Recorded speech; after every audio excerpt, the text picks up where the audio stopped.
اعوذ باللہ من الشیطان الرجیم بسم اللہ الرحمن الرحیم رب اشرح لی صدری ویسر لی امری واحلل عقدۃ من لسانی یفقهوا قولی واجعل لی وزیرا من اہلی. السلام علیکم ورحمۃ اللہ وبرکاتہ. تھوڑی دیر پہلے میں ایک موضوع پڑھا تھا ایک ویب سائٹ پر،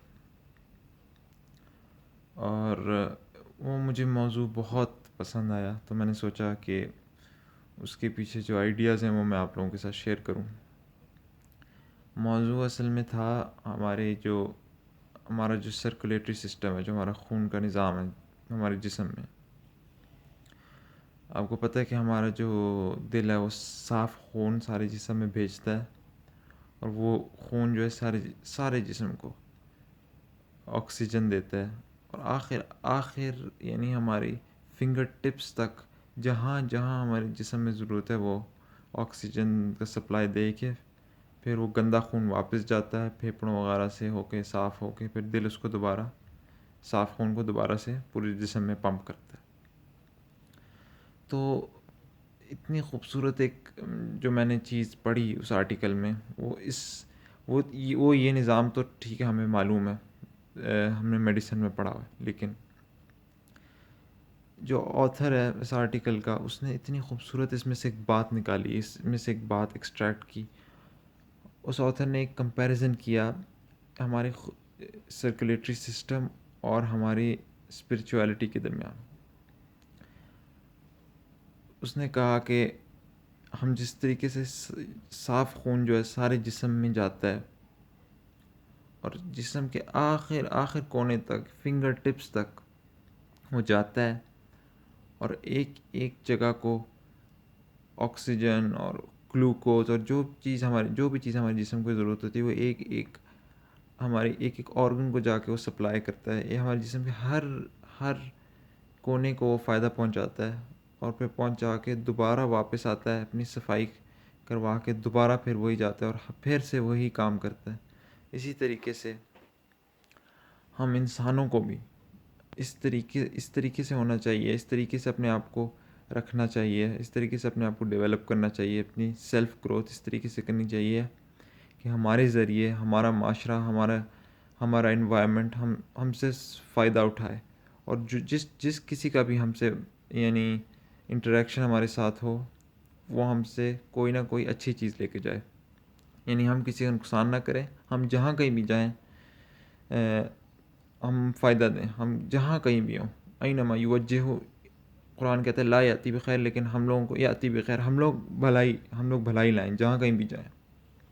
تو ہمیں بھی اسی طریقے سے ہونا چاہیے. اور دوسری جو کمپیریزن ہے وہ یہ ہے کہ جب خون گندا ہو جاتا ہے اس کے اندر پھر وہ آکسیجن کے بجائے وہ کاربن ڈائی آکسائڈ زیادہ بڑھ جاتی ہے، تو پھر وہ دوبارہ واپس جاتا ہے لنگز میں، پھیپھڑوں وغیرہ میں، اپنی صفائی کروا کے دوبارہ سے وہ جو دل ہے اس کو دوبارہ پمپ کرتا ہے. اسی طریقے سے ہم بھی انسان ہیں، ظاہری بات ہے، لوگوں سے انٹریکٹ کر کے اور لوگوں کے ساتھ رہ کے ہماری بھی اسپرچویلٹی جو ہے، جو اللہ کے ساتھ کنیکشن ہے وہ بھی کمزور ہو جاتا ہے. تو ہمیں بار بار 5 وقت کی نماز ہے، جس طریقے سے ہمیں دوبارہ سے اللہ کے ساتھ وہ کنیکشن، اپنی اسپرچویلٹی کو دوبارہ سے ریوائیو کرنے کے لیے وہ کنیکشن دینا پڑتا ہے. نماز ہو گئی، تہجد ہو گئی. اسی طریقے سے جو روزہ ہے، کتب علیکم الصیام کما کتب علی الذین من قبلکم لعلکم تتقون، وہ انسان کو جو ہے وہ تقویٰ دیتا ہے. اسی طریقے سے سارا سال ہم لوگ گزارتے ہیں، اور اگر ہم نے سارے سال روزے نہیں رکھے تو وہ جو روزے سے ہمیں جو تقویٰ ملتا ہے اس کی سارے سال میں وہ کمی ہوتی ہے. تو ہر سال جو ہے ہم لوگ اس خاص تقوی کو رینیو کرتے ہیں ہر رمضان. تو اسی طریقے سے جو بھی ہم لوگ جب کبھی بھی ہم انٹریکشن کریں اور ہماری اسپرچویلٹی لو ہو جائے تو ہم دوبارہ سے اللہ کے ساتھ وہ کنیکشن بنا کے اپنی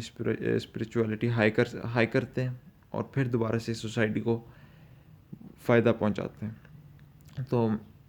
I thought this was really یعنی اٹ واز ورتھ شیئرنگ. بہت اچھا آئیڈیا تھا. اچھا، یہ اس سارے قصے سے ایک اور نتیجہ نکلتا ہے جو میں نکالتا ہوں، اور وہ یہ ہے کہ ہمیں اپنے اسٹوڈنٹس کو جو اور اسٹوڈنٹس نہ صرف اسٹوڈنٹس ہی نہیں، ہم کسی بھی فیلڈ میں ہوں، ہمیں جو ہے نا صرف اس فیلڈ کی سرفیس کو نہیں دیکھنا چاہیے، گہرائی میں جانا چاہیے اور پونڈر اور ڈیپ ریفلیکشن کرنی چاہیے، تدبر کرنا چاہیے، تفکر کرنا چاہیے، اور یعنی جو ہمیں پڑھا دیا گیا، مثال کے طور پر اسکول میں، ہم کالجز میں، ایون ہماری ڈیلی لائف میں، پروفیشنل لائف میں بھی جو ہم چیزیں دیکھتے ہیں، اس کو ایک تو چیز ہوتی ہے ظاہر کی نظر سے دیکھنا، لیکن ہمیں اس کو ڈیپلی اس کے اندر نا تدبر کرنا چاہیے، تاکہ اس سے جو ہے نا انسان کو چیزوں کی ظاہر سے زیادہ پتہ چلتا ہے، اور اس سے انسان جو ہے نا وہ ایک طریقے سے اس اسپیسیفک ایریا یا فیلڈ کا جو ہے نا وہ پابند نہیں رہتا، وہ اس گہری سوچ میں جا کے جو ہے ہر چیز، یعنی وہ اس کے اندر سے غلطیاں بھی پکڑ سکتا ہے، وہ مطلب اس کا غلام نہیں ہو کے رہ جاتا کہ جو اس نے پڑھا ہے بس وہی صحیح ہے اور وہی پتھر کی لکیر ہے، اس کے علاوہ کچھ صحیح نہیں ہو سکتا۔ ڈیپ ریفلیکشن سے اس کو ایک تو اس کے یعنی اس کی پرسپیکٹیوز بڑھتے ہیں، اس کے ہورائزنز براڈن ہوتے ہیں، لیکن ساتھ ہی ساتھ وہ کسی چیز کی اندھی تقلید نہیں کرنا شروع کرتا، وہ سوچ کے اپنا دماغ اب خود بھی فیصلہ کرتا ہے کہ کیا چیز صحیح ہے، کیا چیز غلط ہے۔ تو اسی طریقے سے ہم لوگوں کو جس مرضی فیلڈ میں ہو، جس طرح یہ غالباً جو آرٹیکل تھا، میرے خیال کوئی میڈیکل کی اسٹوڈنٹ تھی وہ لکھ رہی تھی، تو اس نے صرف میڈیسن کو فار سیک آف انفارمیشن نہیں پڑھا کہ جسم میں کیا ہوتا ہے، کیا نظام ہوتا ہے، کیا بیماری ہو جائے تو کیا دوائی دینی چاہیے۔ اس نے فردر سوچا کہ اس نظام کے اندر، ہمارے جسم کے اندر اللہ کی کون سی آیتیں ہیں۔ تو اسی طریقے سے ہمیں بھی چیزوں کے اندر اپنے آپ کو، اور اس کے لیے ہمیں ایسا دماغ چاہیے جو ادھر ادھر ڈسٹریکٹڈ نہ ہو چیزوں سے۔ آج کل اتنا سوشل میڈیا میں ہر جگہ انٹرٹینمنٹ کا اتنا ہمارے اوپر یعنی انفلوئنس ہے کہ ہم لوگوں کے پاس وہ ڈیپ ریفلیکشن کی مطلب وہ کیپیبلٹی تو ہے، لیکن it's so overshadowed by so much around us, especially in the social media. ہمیں اپنے آپ کو اس سے آزاد کر کے ان چیزوں پر یعنی تذکر و تدبر کرنا پڑے گا، تاکہ